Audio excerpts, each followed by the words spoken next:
Now for any extended trip into the backcountry, you're not going to want to bring a cooler. Instead, you should consider taking one of these. Now this is a food barrel. This one's by Eureka and it's 30 liters.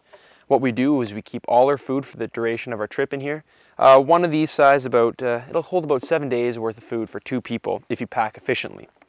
Now, the good news about these things, it's odor proof, so animals won't be able to smell the food that's in here.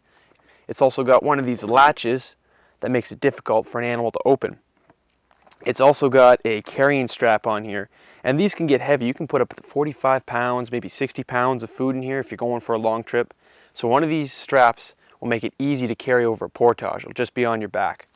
Another good thing is it's made out of this hard plastic, and it can hold a bit of air in there too, so if it falls out of your boat, it's going to float. So all the food you see before you here, it's enough to feed 2 people for 6 nights and 7 days of backcountry camping. The effective way of packing this food barrel here is to make sure you have a lot of lightweight, easy to prepare meals. For starters, instead of bread and bagels, we have these small pitas. They're nice and flat. We also use tortillas for sandwiches, and these you can see they're quite thin. You get a lot in here too, and they'll easily pack. Another thing we take is some cold drinks. Now the secret to that is to keep them cool the night before by freezing them and then just put them in your food barrel the day of your trip. So by the time it comes to eating them, they'll be nice and cool. Now another good thing to do is pack all your food by day. So what we do is we've sort of planned out our meal in advance, and we put them in one of these plastic bags so it's easy to access. That way you know what you're going to do with your meal. Now a lot of products you buy in stores will come with a lot of packaging on them, cardboard, whatnot.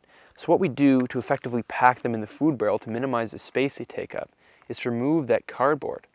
Now you still got the instructions, because what you do is you write on them in a permanent marker.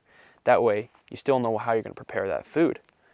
A lot of these foods that we have here are easy to prepare because all you need to do is rehydrate them.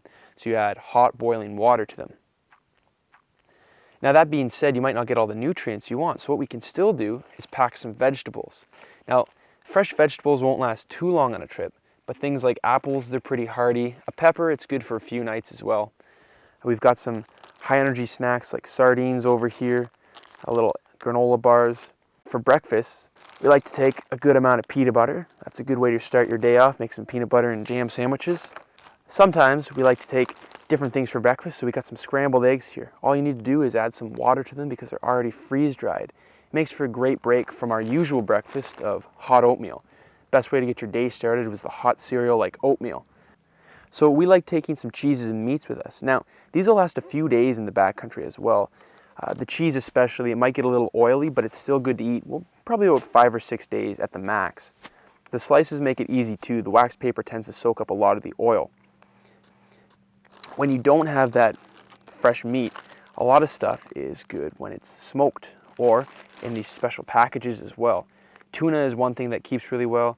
Ready crisp bacon's another thing, and pepperettes and beef jerky are also great alternatives for good protein.